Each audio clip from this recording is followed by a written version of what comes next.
What up, T Smalls? How's it going today, my brother? Hey, it's nice to be on. I'm glad you guys took time out to put me on. How you doing, sir? You guys are doing a lot of things and take time for a little small somebody like me. I appreciate it. Yes, sir. T Smalls, what it do? How you doing? Man, I'm doing good, sir. How you doing? Yeah, I'm glad you guys are doing good. That's all right. Right. We talking under the tree. We have Mr. Jimmy Walker, known as JJ from Good Times, live in the flesh. And I must say, you looking good. Oh, stop it. I appreciate it. Thank you guys, man. Yeah. God has surely blessed you. You pretty much look the same. Well, that's a bad thing. Maybe I got to change that up. Yeah, it is what it is. But thanks for joining us on the Let's Talk Under the Tree podcast. We broadcasting live out of Jacksonville, Florida. Oh, Jacksonville. I was just in Jacksonville. You missed me. Yeah, I get the news. We heard about it that you did. I was there. Yeah. That you did an outstanding job, and we're glad you're on here. We're gonna take a 20-second break for a little commercial break. We got to pay some bills, and we'll be right back. One time for your mind, two time for your soul, and we'll be right back. Kingpin Music.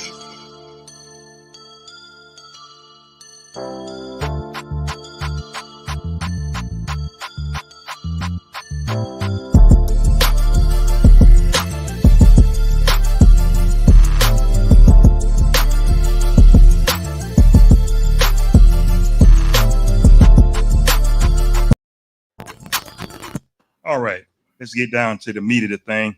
One of your fans wanted me to ask you before we get started, can you really paint? I am not a painter at all. Actually, I can't even draw a straight line with a ruler. But, they put the great Ernie Barnes in there. He's great. He's fantastic. Sorry he passed away. He's a great guy. And, not to say I'm an actor, but it made it look like I was acting, like I was doing it and stuff like that. And to this day, that guy wouldn't even give me a lithograph. I said, hey, Ernie, man, how about a lithograph? Every week I'm holding up your stuff. Your son, he says, I can't do it, bro. And he'd walk out with his lithographs and his paintings, would not do it. I never got one. Wow. That's funny. Me and T Smalls want to give you some credit that you always had a clean reputation during your whole career. We never heard any controversy about you. So God bless you on that. I try to. Nowadays, especially in R&B comedy or urban comedy, it's a little rough out there. I try to keep my stuff as clean as possible, but see, that comes down from being in with the Johnny Carson era, because you couldn't do anything in that time. I'm sure a lot of people, because I'm ancient, but I'm sure you got some young people listening. They don't even know who probably Johnny Carson is, but that was the big deal at the time. That was the deal. So we just continued on in that, even though I worked with Pryor a lot and stuff like that, but I was still clean and try to be that way. Right. T Smalls wanted me to compliment you about your clean record too. Go ahead, T. Yeah, man. You've always I was much younger when I was watching your show. I know your show had probably been everybody was much younger when they were watching. But it was always a staple when they were watching me. Right.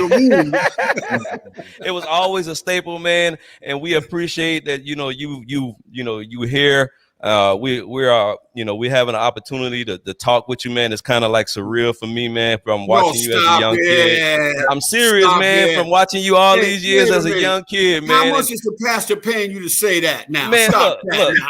Hey, man, when I was young, I actually thought that show was actually live when I was young. You could not tell the difference when I was growing up. And I had to be like 8 or 9 years old. And I thought that show was actually live until I grew up. Yeah. The people in Chicago tell us the same thing. You know, even though I've worked Chicago many times, Jacksonville, you know, over at the Zone, I've been there 6 zillion times. Right. You know, and so people think it is live, and there's actually people who do talk to the screen. People will say, "You never answered me when I talked to you. I was talking to you, JJ, and you never answered me." Well, you know. You guys' style of acting back then on that screen, it just seemed like, I know you was in character, but it seemed so real. You know, you couldn't tell me that you wasn't actually doing that in real life with your real. You got to remember now, I come from New York, and we came from the projects, you know. So all those guys that I would have in my little posse, those were those were actors, but they were based on real guys that I actually grew up with. So I grew up in that era, you know. The guy who created our show, Eric Monty, wrote a great movie called Cooley High. Right. And my friends, because I started at the Improv in New York, which is mainly like white people, which is cool, no problem at all. But they would always be talking about American Graffiti, and you got to see American Graffiti. It's a great movie, this and that. And I would go see it. I went to see it, and I went, you know, all right, whatever. But then I saw Cooley High, and I said, that's me. I grew up in that. That's exactly the way I grew up.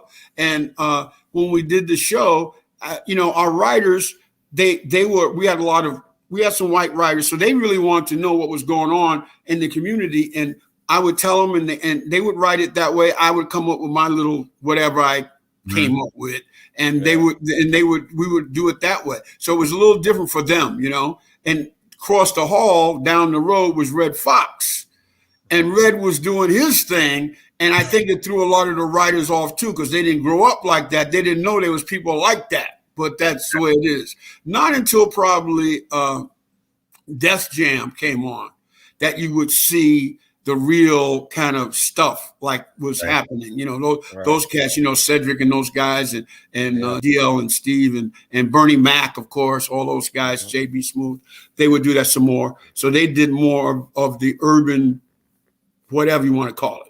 Right. Believe it or not, Jimmy, T Small said, how old you were, T, watching the show? I was about 8 or 9 years old, man. Don't even stop it. You got to leave if you're that young. You got to get out. Then. But check it out. Check it out, Jimmy. We have some video clip from one of your fans that's even younger than that. Matter of fact, she's about T Small's age watching your show right now. She got I'm going to show it to you. Here's a little tribute to you. It's about 10 seconds. Here we go.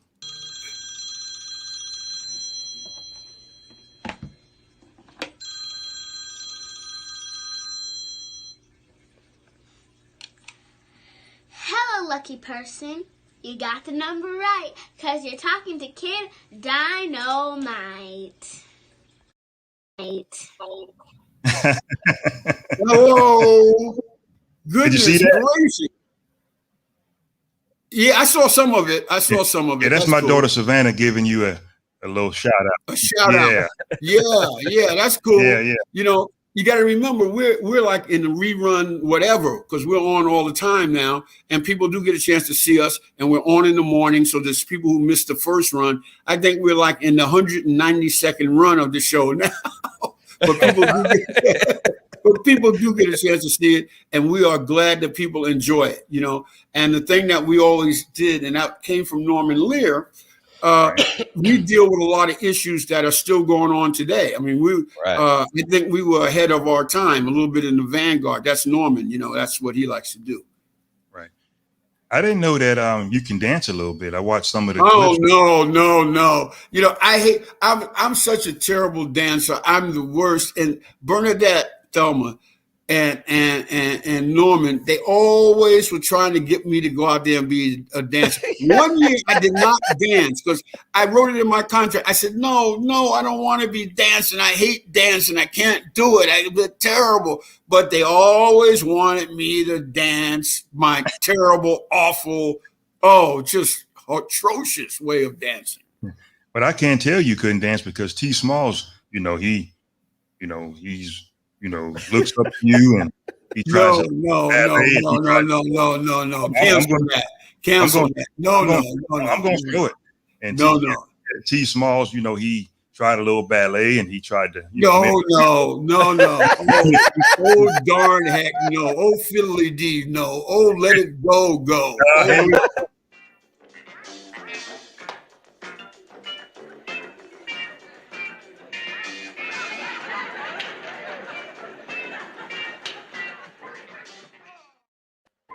Oh, no.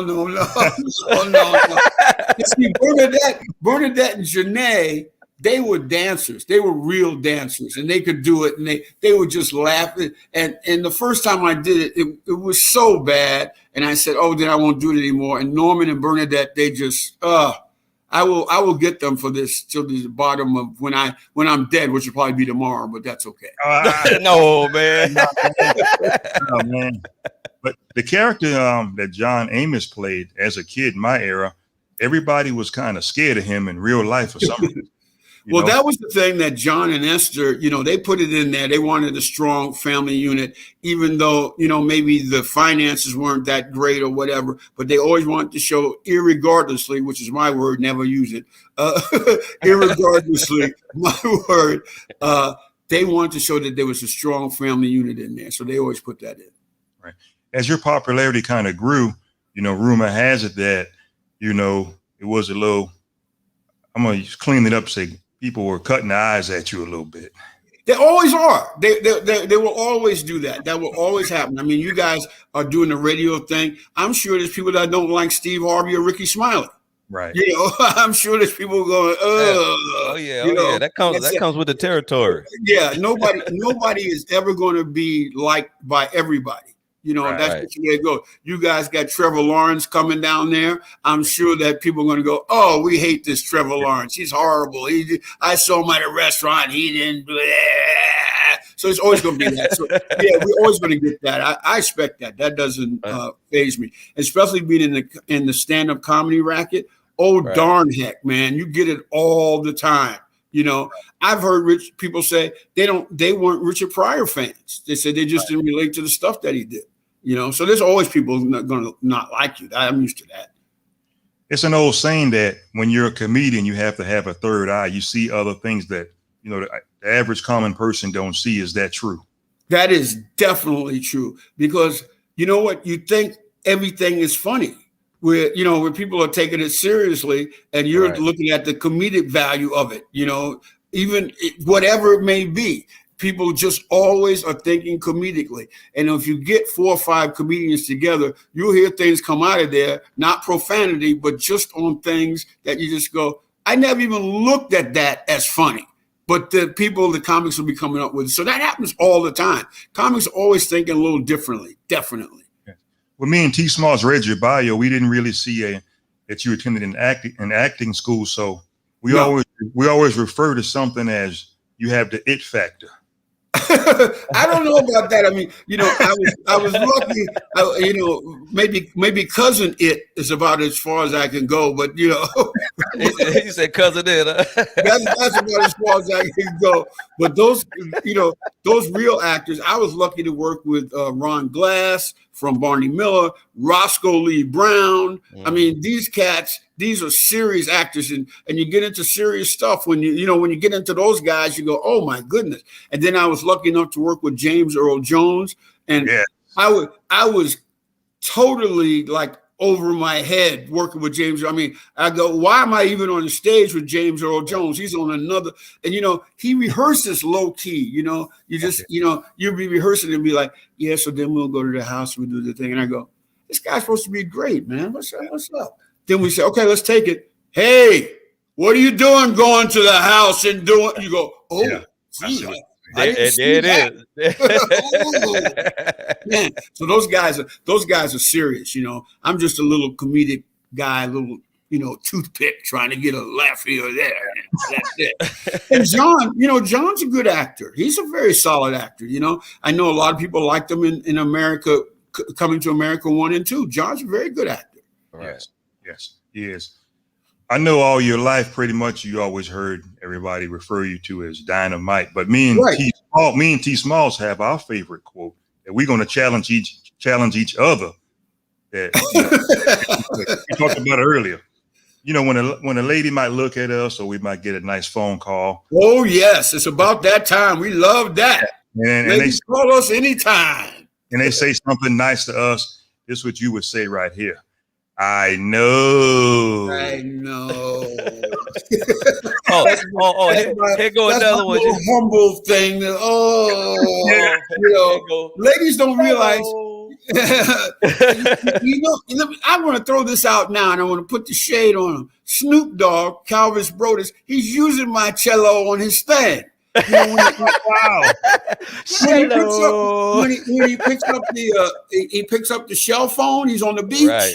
Yeah, the shell phone. Yeah, he's using my cello, and it's funny because I do a lot of concerts, and I see him sometimes. You know, I do the oldies concerts, Stylistics, Delphonics, Harold Melvin's Blue Notes, and his mom loves our concerts. So he comes with his mom. He takes his mom to the concert, and he sees me do it on the show. And then I look at the thing he's doing on the beach, and there's my cello, and you just go, "Hey, man." But that's cool. You know, it's glad to be remembered by anybody for anything. And I'm glad that Snoop remembers me for that. You have another fan in Philadelphia. Really? In Philadelphia, Pennsylvania, sent a little clipping for you. And he's going to pay a tribute right here. It goes about 20 seconds. I'll take JJ, the phone. Who is it, girl? I think it's Boom Boom Melinda. Tell her, hold on.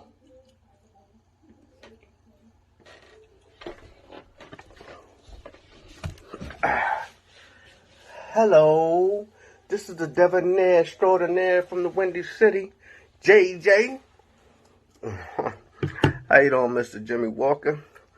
Just want to welcome you to the Let's Talk Under the Tree. Enjoy.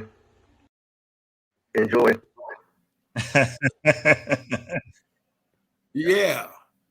You want to give you a little tribute. His name is Mr. Vanish in Philadelphia, Pennsylvania. Philadelphia. There many, many times work Atlantic City. Love it. Right. Yeah. A lot of people really don't know that you really are a comedian also. And you're funny. People will argue that point big time. Yes. Yeah, that's my thing, you know, because I do a lot of the oldie shows. Matter of fact, we're getting ready to go on a little tour now with the Stylistics and all that stuff like that. You guys, I was down there. I forgot the name of the theater, but I was down there with Keith Sweat. We did a show down there with him. And, you know, so, yeah, that's my main. That's where I started. And that's what I'm doing. That's what I do now, mainly stand up and then doing all the shows, you know, whether it be Letterman or Carson or whatever. So that's what I do mainly. But I was a little different when we were on our show. And there's always a dichotomy of people. There's people who know me basically from the show. They don't know that I do stand up. And then there's people who know me from the stand up because when I was at the Improv or whatever, and I was there for like 15 years, they know me from that. So it just depends, you know, whatever. But, you know, to have people remember you from anything is good because a lot of my friends are forgotten and they're very good. A lot of talented people forgotten, but that's it. So I'm glad that anybody remembers anything. We have a comment right here. T Smalls, what they say, my brother? Yes, had me in stitches at the Comedy Zone in Jacksonville, Florida. That's what he was talking about. Stop it. Okay, you got a free ticket next time I come to town. All right, you're in now. Comedy Zone, man. That's it. Yeah, that's it. They do a good job. My man Fred over there. Just call him up and say, yo, for Brother Jay. That's it. We have one more. Smalls, what they say, brother? The show demonstrated the dignity and being honest, hardworking, loyal, supportive. Good times reinforced the upbringing that my family demanded of us, man. And that's a true statement because I think everybody had a James Evans in their family. I promise you they did. Yeah, I think, John and Esther, of course, that was their thing, man. They worked very hard on that image. And with Norman Lear, Norman really, he knew what it was about because he comes from a good family also. But he went along with that, and they fought for that image, and that was it. So that was their deal. So I give that to John and Esther, reinforced by Norman Lear, our executive producer, who is not a great Jimmy Walker fan, but he's a Jimmy Walker fan from Jimmy Walker the person. Maybe not my alleged acting, no, but I think he's a fan of Jimmy Walker. Right. You got a lot of comments coming in. T Smalls, what they say, brother? I remember JJ came to the Royals Club in Gießen, Germany in 1994. I hope I pronounced that right. We did a lot of military bases back in the 90s, and spent a lot of time in Germany. Those guys in Germany, they love being there, boy. It was a whole different trip being in Germany, man. I think relationship-wise, interpersonally, I think the guys really loved it. It was just a fun thing. So that was fun from a standpoint of the guys in the bases were so happy to see us. We did Okinawa, and we did Italy, and we did Germany, and it's good, because what they would do is they bring their German girlfriends to see me, and they had no idea what I was talking about because they're from Germany, but they took notes and everything. I was amazed how meticulous they were. They were just paying attention to the whole deal, man. And they said, my boyfriend, he talks about you all the time. He loves you. He thinks you're great. So I'm glad that people remember the German thing. So it was a fun thing to do. That's right. Someone to say out of California, Miss Mayo say, hey, JJ. Hello. How are you? Thank you for tuning in. I know you guys had Bernadette on. She must have got a lot of comments, which she's out there doing her thing. Oh yeah. Believe it or not, when we had Bernadette, I never get starstruck, but she looks good for her age. So I was kind of like to hear that. You could just leave her age out. Just she looks good. I was like that. I was kind of you never say that. You never say that. The pastor, you never say that to a woman, not her age. You say, you look good. Cancel the rest of it. Just leave everything else out, huh? I was kind of hesitant to talk a little bit. I said, whoa. No, Bernadette's great, and she's easy to talk to. She's very bright.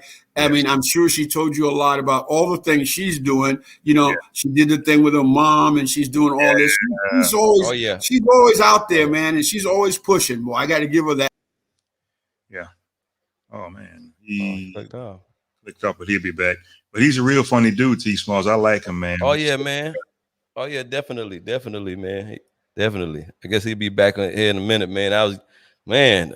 This is awesome, man. This is awesome. Real awesome. One of the scenes on Good Times when he was working with Debbie Allen, she was a drug addict. And I thought that, I could have sworn that she was on drugs for real because the acting was so tight, And I think she might have jumped out the window. The way that that scene portrayed. Oh yeah, man. You think it was very real, man? I'm telling you, man. To have a guy like Jimmy, man, that's I'm back. Awesome. There you go. You all right? You back like you never left. You all right? Okay. Good. Hey, we held it down while you was gone for a minute. I mean, I'm back. I don't know darn heck, I don't know what happened. Flintstones. I don't know what's going on with that. Hey, it's all good. It's all good. Yeah. How was it working with Esther Rowe? Because she seemed like she had this aura about herself. I think Esther, fine actress. She's done a lot of stuff. She's fabulous. Some of our takes were on a different level, but you can work with people that may be a little different in what you're thinking and they're thinking, but that's called a compromise. And I think Esther and I had sort of a compromise in the way that we work. But she's a fine actress, and I'm sorry to see her go. She's very definitely. That was sad because she just had that aura, like one of the pioneers. Her style, it was real. Definitely, it was her and Isabel Stanford. Yes. They were tight and they worked kind of in the same vein, and nothing but big props to both of them. Sorry to see them go because they're both very talented ladies. Right. My favorite scene in Good Times, you were dating Debbie Allen. I think she played the role of a drug addict. And when she jumped out the window, I could have sworn in real life, I was young. Oh, Debbie didn't. Oh, yeah. I guess he got disconnected again. But same thing me and you were talking about, Small. Yeah. She jumped out the window and all you heard was calls going by. Beep, beep, beep. That's exactly what happened right there. But oh yeah. Like I was saying, to him earlier, the acting skills and the level that they did back then, it just seemed real and authentic, Yeah, and it's hard to believe that he didn't go to no acting school or anything. He just kind of, just had that it factor, like you say, man. And just like he was like when he was around and Debbie, let me say this. Debbie Allen is one of the big movers and shakers in Hollywood. I don't know if you know this now. She has done a lot, man. When she did Fame and now she did the Doctor Show. I forgot the name of it, but it's a big show. She did that for 10 years. She's a showrunner on that show. She's produced movies. She's made, and her sister, big time. Cosby's wife. That's her sister. Felicia Rashard.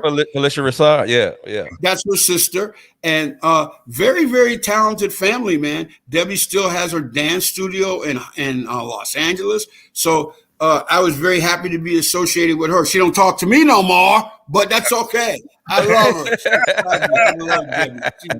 She's insane, and was married to Norm Nixon, basketball player. Yes, yeah. That is correct. Yeah, so Debbie's doing real good, man. So if you need any films done or anything, call Debbie Allen. She'll help you out. T Smalls, what they say right there. My 16-year-old daughter that has been raised on watching Good Times is watching now, and is a big fan. She said, please tell her hello. Janice, I think her name is Janice or Juanice, something like that. Yeah. We could take both shots. Well, we call her Big J. How about that? Right. How you doing, Big J? Big J. We say hello. Yeah. We're very happy that you're watching. We're happy that we appreciate you watching. It's great. And you got to give big props to these two guys for keeping this show on in Jacksonville. There's nothing like this, man. You guys are doing something completely different. Bringing in Ernest Thomas, myself. Hopefully we get some more people from my area, maybe Ted Lange from Love Boat, somebody like that. Those kind of people like that. You guys are doing great, man. Love it that you guys are doing this. We just making sure that everybody don't forget where everything comes from, man. With the roots, man, of acting, comedy, man. That these actors that the kids that's growing up right now need to reach back to the history, man, and know where all this stuff comes from, man. So it's just a pleasure for me and Mr. Palmer to be on this show with you, man. I am honored to do this, man. I'm with myself every day. I'm with myself every day, so it's not a big deal. But you guys, this is something great that you guys are doing. You guys are fabulous, man. And to bring it to a town like Jacksonville, which they don't get that. Maybe you guys get a syndicated thing, go around the country. Yes. Oh yes, definitely. Guess what, Smalls? I'm going to ask him to do his favorite slang. We have a request. I'm gonna pop it up right here. Uh-oh. Oh man, that'll be classic, man. That'll be classic. That's classic. I can't wait. That's real classic, man. How many times you think he said that thing? Oh man, I think he said it probably every show. No, I mean after the show, just in general, maybe going in the stores. Well, yeah, maybe here and there in the stores. I'm pretty sure everybody who seen him in the stores or saw him somewhere, man, they probably say, "Hey man, say it one time for me. Say it one more time for me." Right. Well, the thing, I look at you guys the way you are now, and then I look at your nice PR shots. You guys got your suits and your ties on. Legit, right. You must be going for a job there. You're going to get some work there on that other picture below mine. I said, these guys look, you guys got your stuff on now. You're hooding on me and do the whole thing. But now you look at the other one. I see your suit. You got it nice. White shirt with your yellow and your thing. You're looking official, man. You do have one request. I think I'm going to put it up. I know you didn't say it a million times, but here we go. Smalls, what they say? They say, please tell him to say, "Kid Dy-no-mite." See, if you guys had come to to the Comedy Zone, you'd have heard it. Yeah. Where were you? I'm going to save it, and I'm going to give you a special one when I come to the Comedy Zone in about a year. You come check me out, and I will do it for you personally. How about that? You heard that? Hey, you heard it straight from Mr. Jimmy Walker. Y'all heard that, right? You heard that. Yeah. You can put the JJ in there. That don't bother me. Yeah. I call myself Jimmy JJ Walker, so that don't bother me. Hey man, I'm telling you, I did almost call you JJ, man, because it just seems so fluent. It just seems so fluent, man. But I like to be correct, you know. Go, do it. It don't bother me. You know, people think, "Oh, I shouldn't do it." No, go, do it. It doesn't bother me. All right, JJ. It's funny because I got to tell you guys a story behind that, because this is something that doesn't get told too much. When we first started the show, our girl Charlotte Ray, who was our production assistant and whatever script girl, she had to type out the script every week. This before computers. You guys are into computer stuff and everything like that. This before computers and everything. So she would have to type James Evans Jr. and James Evans Sr. in the script for the role. And she said, "Hey man, I ain't typing no James Evans Jr. every week. I'm gonna make it JJ." And that's the way it happened. She just put it there. It's that simple. People looking for some crazy thing that happened. That's just the way it happened. She just said, "I'm making it JJ," and that was it. Wow. Do you keep in touch with the cast of Good Times? Anybody? I think, yeah. Well, Bernadette, we talk. Bernadette's around all the time, and then I think as things go on, what happens is that people go a different direction. You keep in mind, being a comic, my friends were mainly comics. From my era, Freddie Prinze, Richard Pryor. Yeah, he's a big comedian. I want to get into a little bit about him and John Amos, because I heard John wasn't really sociable, T. Smalls.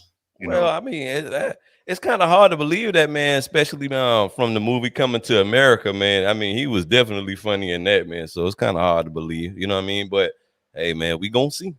Yeah, we gonna see. We gonna see. Yeah, rumor has it that off the set, he didn't talk to nobody. Yeah. We would never not friends or anything like that. It's just that we went different directions. My thing was stand up totally. So when I finished, like somebody like a Byron Allen started out working for me. This is whatever, when he's 14 years old. He was one of my writers at 14 years old. And what happened was we would be hanging out at clubs. Byron would be there till like 10, 11 o'clock at night. We stayed till like 1 or 2 o'clock in the morning. That's what we did. We had a ton of writers, a ton of people, and they would be writing my act. So we would not be doing stuff for the Good Times, but for my act. And golly, next door we would have playing in the lounge. We'd have Little Richard and Bill Withers would be over there, on the piano doing his Lean on Me stuff and everything like that. So it was just a different kind of existence. It didn't mean, and some people try to write like, "Oh, they hated each other." It wasn't. We were just different. That doesn't mean that you hate somebody. You're just like, it's just different. Like even when I'm at the Zone, I'm up late. We're doing a whole nother thing. It's not that. Actors have a whole nother workshop kind of deal that they do. That doesn't make them bad either. They do what they do. That's it. And being in clubs for darn heck, I hate to say this, 50 years. That's a bad thing. It's actually 52 years. Ouch. Wow. It hurts. I don't like it. Because see, my whole stand-up career. And it's funny because they have this movie out now. What is it? The Black Priest and something, the Black something about the Black Panthers. The movie, it's up for the Academy Award and stuff. Yeah. I know you're talking about out of Chicago, right? Right. Well, keep in mind, I was the official comedian for the Black Panthers in the 60s. Wow. I worked with them in a group called The Last Poets. I worked with The Last Poets for like 5 years. That's before I went, as they would say, commercial. I worked with the Black Panthers. I worked with the SNCC, with Stokely Carmichael. I work with all these people. And it's funny because when they do movies, I always say, I should be in this movie because I was actually there. I was there when, now I'll tell you something that's a little more serious. So you guys, you don't hear this story very often. but I actually worked with Fred Hampton. And yeah, this is 1,000 years ago. This is like 1968. Ouch. And he was an organizer for, I believe, SNCC or the NAACP for youth. He was an organizer. And we went over to his house. And he said, now this is a little more serious. He said, hey, man, I think they're trying to kill me. And I was not into any movement stuff then. I didn't really know about the whole black thing. I was just trying to do stand-up. Right. And we were working, there's a lot of workshops. He says, they're trying to kill me. And I went, in my mind, it was like 5 of us, 6 of us. And I went like, what's wrong with this guy? What's his problem, man? Wow. So now we go back. I go back to New York. I'm working with the Panthers like a year later, whenever it is. And I'm watching Dan Rather. I never forget it. I'm watching Dan Rather in the news. And they said, today, student organizer of the Black Panthers, not the Black Panthers, but whatever it was, some black organization, was shot 63 times in bed. And I went, wow, that's not good. Fred Hampton. And they posted this picture, and I go, I know this guy. Right. Wow. Yeah, man. Yeah, that the movie you was talking about was called The Black Messiah. Right. That's it. And I go, I should be in this movie because I was there. You know, we worked, Jesse Jackson was young at that time, Abby Hoffman, Jerry Rubin, all those guys. And we did tons and tons of workshops. And I would get up and do 5-10 minutes. I worked with Stokely Carmichael. He was there. And it's interesting with Stokely because Stokely was a really bright guy, sharp guy, man. Could have been a hedge fund guy, bright guy, but he was into the black thing. And they would always get on me because I was trying to do comedy. And they were dealing with the movement. They were dealing with the stuff, man. And so Stokely Carmichael was in the Pan-Africanism. That means all of us belong in Africa. And everybody goes back to Africa, Marcus Garvey, et cetera, et cetera. Yeah. So I was always joking with Stokely, but he was not a funny guy. I'll tell you that right now. He was very serious. And I would say to him, I'd say, hey, Stokely, this Pan-Africanism, man. I said, going back to Africa. He says, yeah, man, that's our homeland. That's where we belong. I said, you know, a lot of white people would like to see us go back to Africa. And he always say, man, you're just not relevant. Shut up. It's not a joking matter. Get out of here. And I work with Nikki Giovanni, Sonia Sanchez, all them people, man. Yeah, that I was a part of the social part of the black movement in those days. But still going strong are the Last Poets. They still got I guess downloads. We used to call them albums. They don't call them albums anymore. But I worked with them a long time. Those guys, great. Alafia and all those cats, man. Yeah. But then I went downtown and started working more commercial. Okay. That's it. And I was still clean then. I was still clean when I was working with the Black Panthers. Thank you. Okay. T. Smalls, we got a question right here. What they say? Did black actors stick together better back then without all the drama? I think it's a different thing now. It's completely, totally different. I think in those days, back in the Roscoe Lee Brown, James Earl Jones, Esther Roll days, they did more plays. There was a lot of plays being done off Broadway. They would come to, say, a place like Jacksonville and do a play. Now, now people, a lot of theater. I think people are going, and nothing wrong with it. People are going for the bigger things, movies and stuff like that, and TV shows. Now, here's the problem. We've had the pandemic, and I think that's going to take us back a little bit. But because of the pandemic and all. Oh, man, he clicked off again. He was getting into the meat and potatoes of that thing. Man, the meat and potatoes, man, the sausage, all that, the what it is, the low country boil. Let's just call it low country boil. Getting into the low country boil, boy. Oh yeah, I tell you.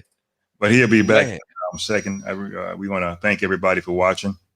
I guess it's kind of acting up a little bit on the West Coast. It's all good. It's all good, man. It is all good. But yeah, that movie he talking about was Black Messiah, man. Very great movie, by the way. So yeah. Black actors are getting a little more play on television and stuff like that. And you'll see, now in the last few year, you'll see more black actors in commercials and stuff like that. Oh, that's a blessing. We have one more comment right here. Smalls, what they say? What was it like working with Janet Jackson at the time?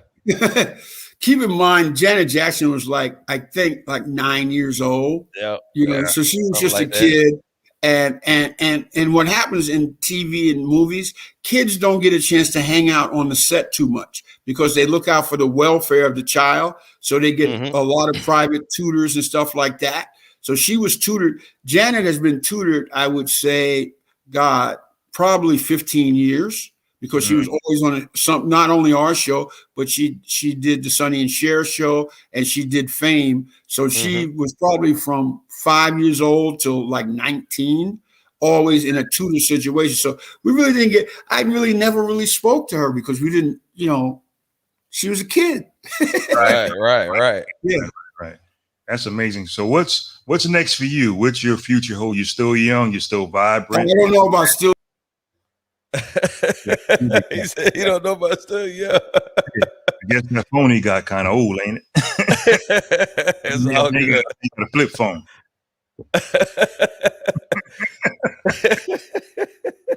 Hey. Oh man, this is wonderful, man. This is wonderful.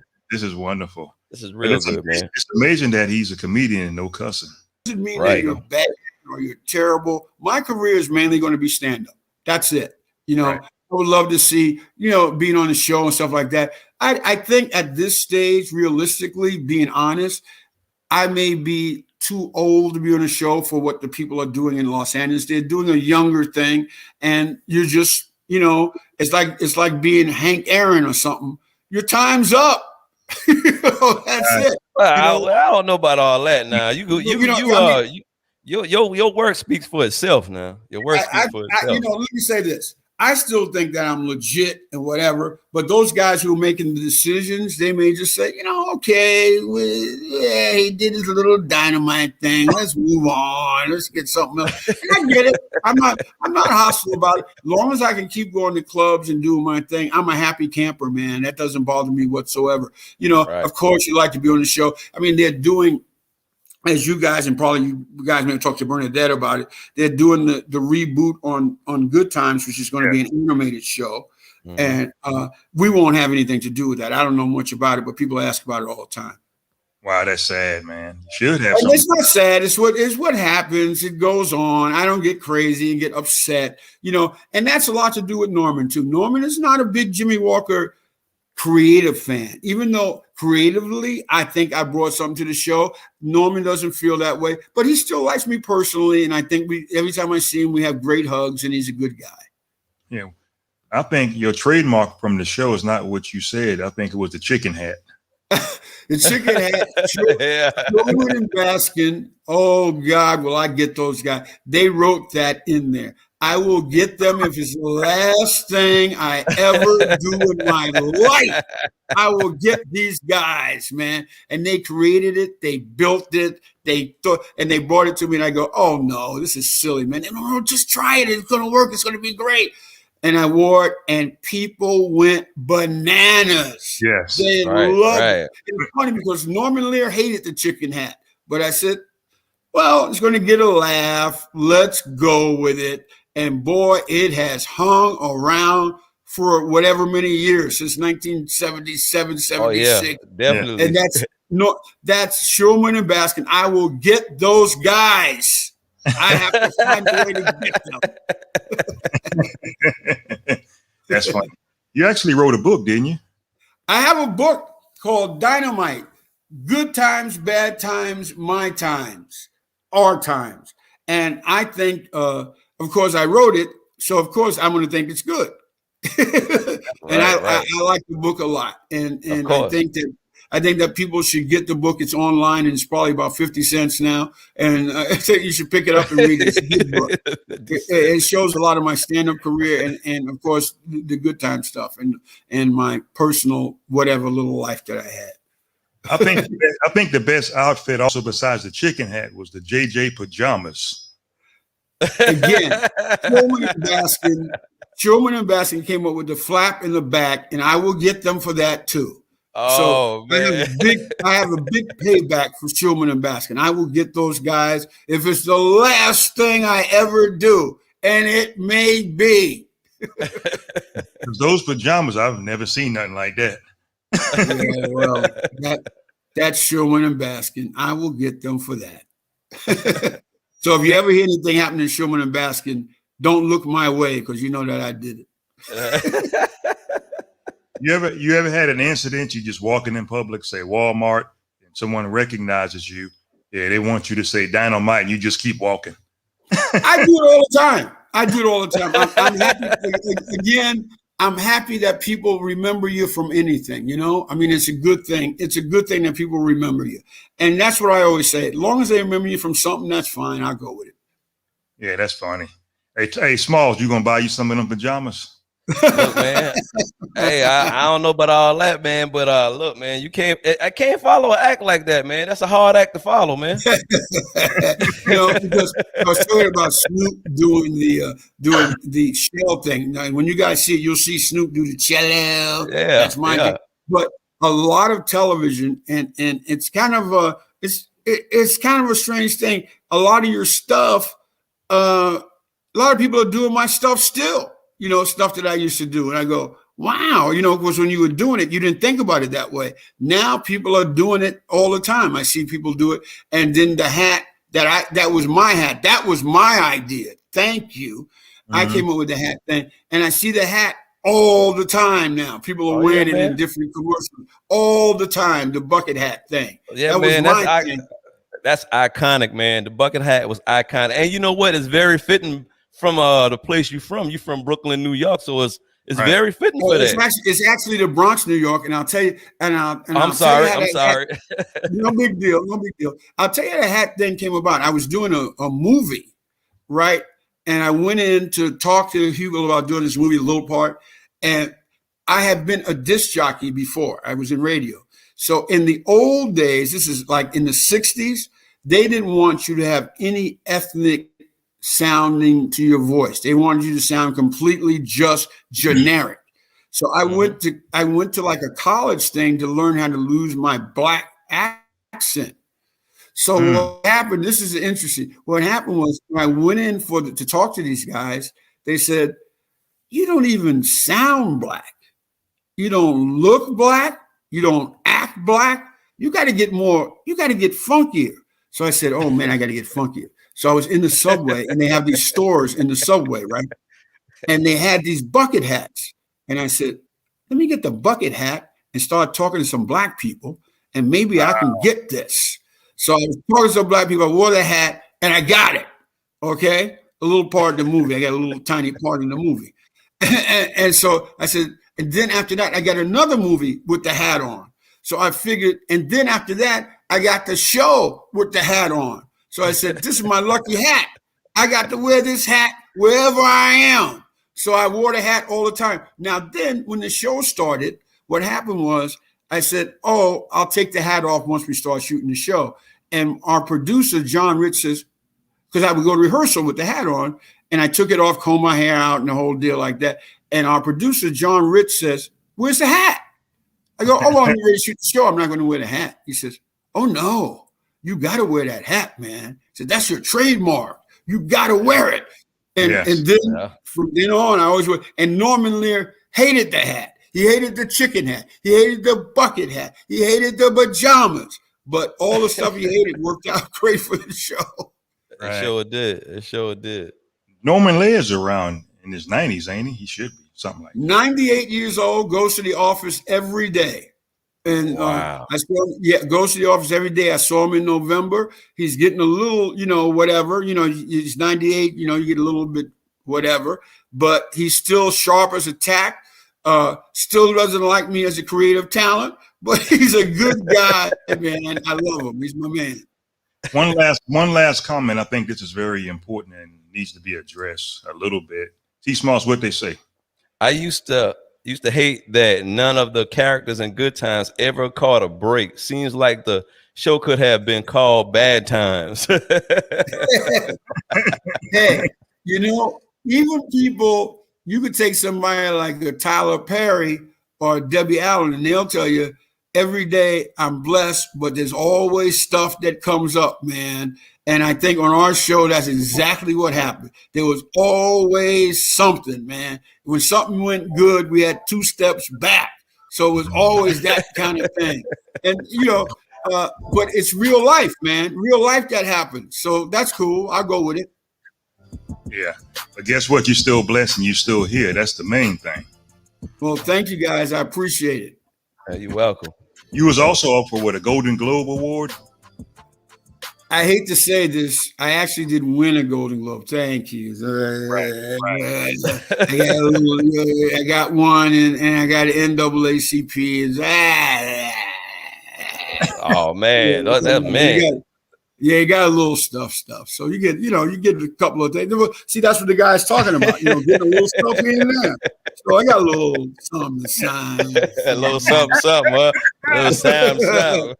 Yeah, sign. But they still check your ID when you come through the door, no matter what.